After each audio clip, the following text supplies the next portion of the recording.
Jamie Kelsey-Fry, contributing editor for New Internationalist magazine. I was originally very involved in the Occupy movement, went on to the anti-fracking movement, and I'm currently spending quite a lot of time in sort of a youth voice movement. And I'm here in Barcelona at the incredible Fearless Cities. Porque a Manuela en Barcelona la conocemos muy bien y la queremos un montón y ha venido un montón de veces. Y Madrid y Barcelona están más cercas y más hermanadas que nunca desde que Manuela es alcaldesa de Madrid. What did you learn from here?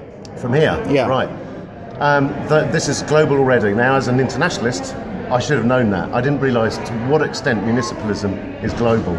So, same with you. We've been in rooms, viewers, we've been in rooms where a municipalist from Gambia is talking, and then the municipalist from successful municipalists from Zagreb, and then the successful municipalists from Poland, and an extraordinary amount of successful municipalists from Spain. My name is Xiomara Caro and I work for the Center for Popular Democracy. I live in Puerto Rico, I'm from Puerto Rico, and my role is to support movements right now fighting against austerity measures and anti-debt efforts. I'm Ksenia Radovanovic from the Citizen Initiative on the Belgrade Round from Belgrade, Serbia. We are organized to fight against the Belgrade Waterfront project, which is a huge development of the river Sava bank on the 100 acres large part of central Belgrade. I think what Barcelona en Comú has been able to pull off here, what the mayor's office has been able to pull off, is just absolutely incredible, and I wish events like this could happen much more often. Y por eso, cuando pensemos nuestras ciudades, la única forma de pensarlas sin que sea una farsa es pensando nuestras políticas económicas, nuestras políticas urbanísticas, nuestras políticas de vivienda. I'm City Councilwoman Helen Gim. I'm a brand new City Council member in the city of Philadelphia, which is an established sanctuary city, and I ran for office after doing decades of organizing in Philadelphia's Asian American immigrant communities and also in public education as well. Aren't you impressed by how I'm able to say municipalist so well? Basically, there's what was it? Something like 450 successful municipalist campaigns around the world right now. 5 continents are here, and so the first thing I've learned about it is it's an internationalist movement that's already happening hugely and successfully. A movement for? Okay, so a movement in simple terms, this came from the movement of the squares in 2011. So Egypt, but you're also talking about Brazil, and you're also then talking about the Occupy movement, and of course you're talking about the Indignados 15M movement.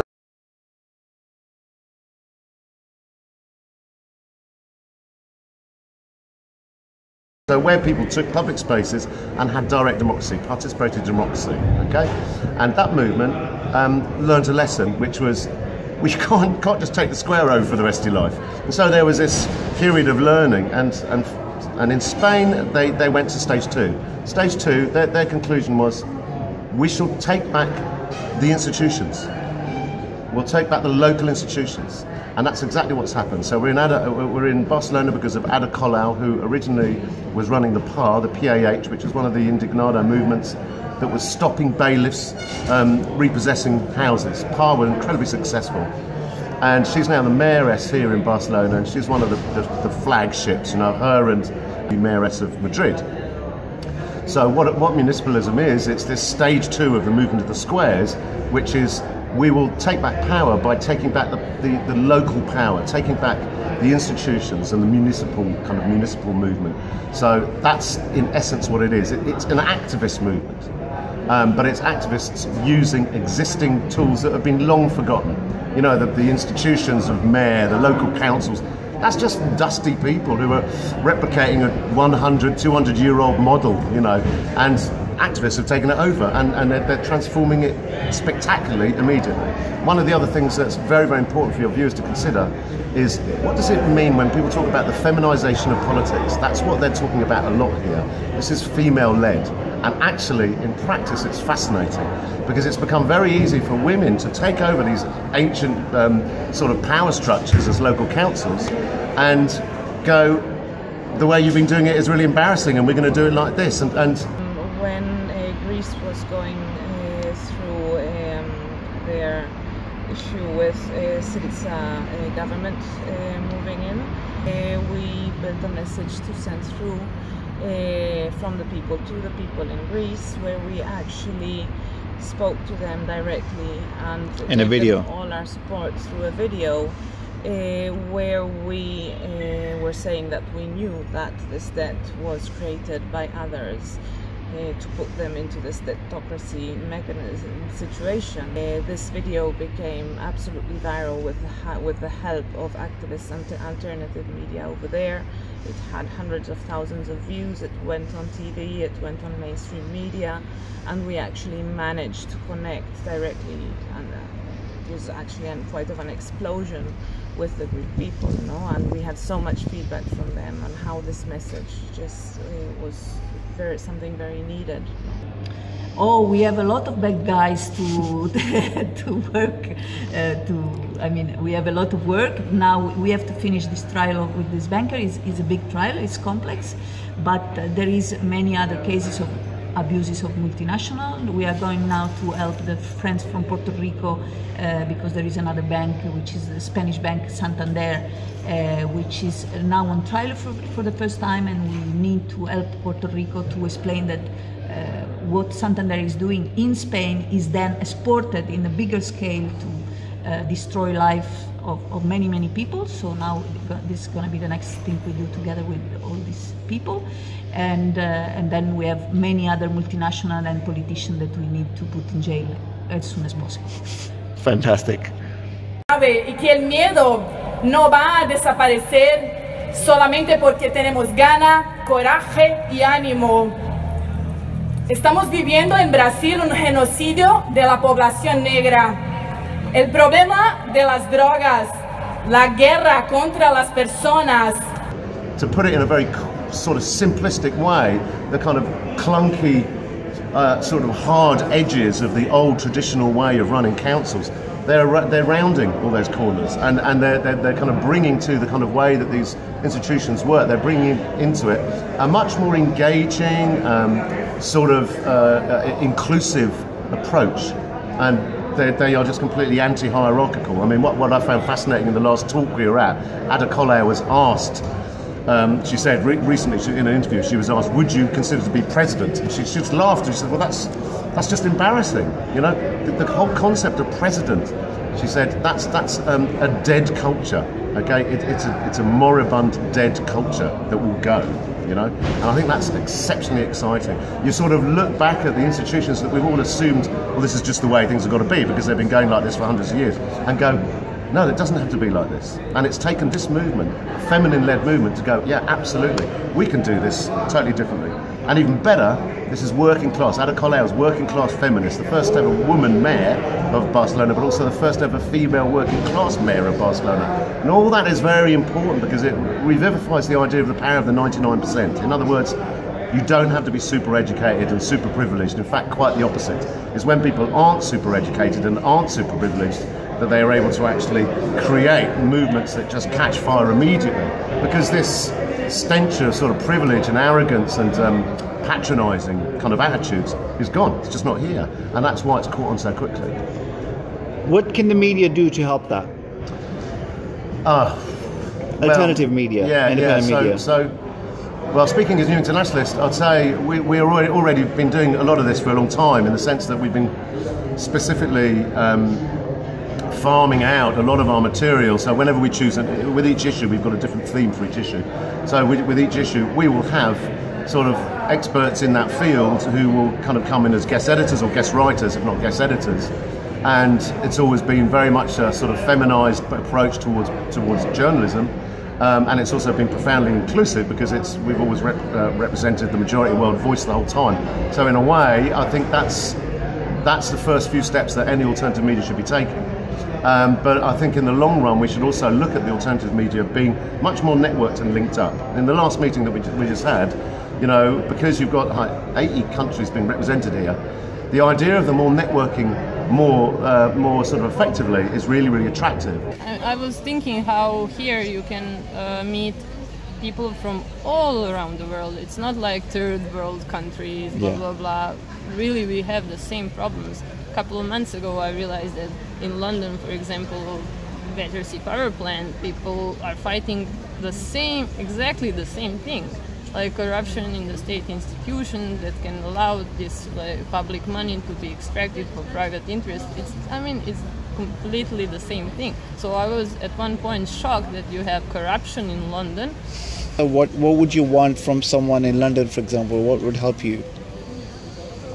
To spread the world around and encourage other people to do the same, because what we had the most trouble with are people who feel that their energy is going to be wasted if they invest it in, because they maybe tried it a couple of years ago about something else, they tried to fight it and they lost. And that's not true. I mean, you should keep trying, and I mean, I expect from people to give this encouragement to one another, and that's more than it seems. Excellent.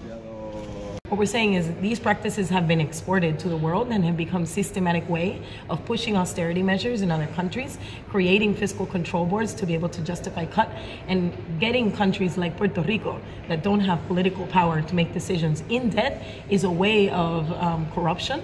And we are asking groups around the world to join in saying no more to Santander and its practices, and specifically no more to controlling the future of Puerto Rico. So in the future, if we're all networked and there's one city that's having a major problem, you can have all these kind of organisations focus on it and support it. By the same token, I think alternative media should be doing the same thing. Far too often alternative media, particularly what you might call left, is just against each other. You know, it's like, don't read that, read us, you know. It's just really embarrassing. Meanwhile, the right, if you look at the right-wing websites, for example, they'll all have links to all their other right-wing websites at the top.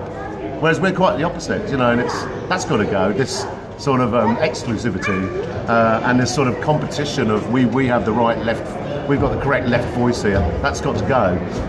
Those are kind of some of the things that seem to be quite exciting from it. But also it goes deeper in the sense of the idea of linking up activists with hackers, with people with all these different talents, not just journalists, but there's all kinds of ways of sourcing narratives, and generally journalists kind of feel they have a very good picture of how narratives should be framed, and I think that's a mistake. I think it's very interesting to look at how this municipalist movement, particularly a feminized movement, how those kind of ethics or modes of operation can be transposed onto journalism, in the sense that you can be inclusive and open to actually much more viewpoints coming in, and find out that your kind of narrative, your framing was actually very, very limited compared to the framing you will have after you kind of confer with 20 other people with 20 other points of view. If they can all come together and share their views, then the narrative gets far richer and far more sort of accessible to the general public. That's a very important point. I think it's far too exclusive, journalism generally.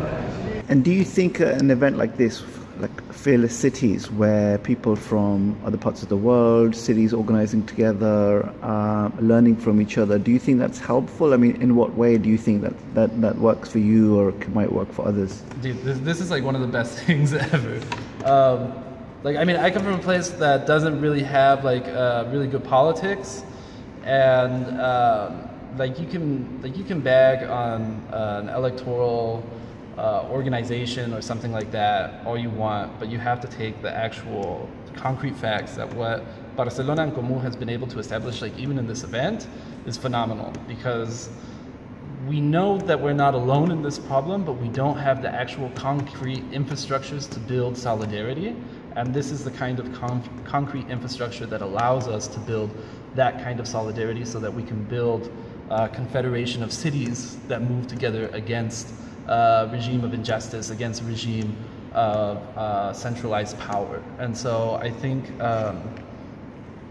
what Barcelona en Comú has been able to pull off here, what the mayor's office has been able to pull off, is just absolutely incredible. And I wish events like this could happen much more often. And have you learned something today new that you can take back, or this week, sorry, that you can take back to your friends in Germany and say, look, this is the kind of stuff that's going on in other parts of the world. This is something that we need to do. I think more important than just like the tidbits of information. Like the one thing that's been incredible to think of is developing a discourse that revolves around the concept of everyone. That this isn't just a problem of refugees, this isn't just a problem of the unemployed, this isn't a problem of the undocumented, of women, rather than trying to partition these different realities, but to build a kind of platform that brings these partitions together to form a kind of united front against neoliberalism is essential. And I think at a much more concrete level and a much more lasting level, the ability to build this kind of network with other individuals so that we can continue to communicate and relay information, experiences, strategies, and tactics to each other is, like, there isn't a parallel to that. Like, that's incredible.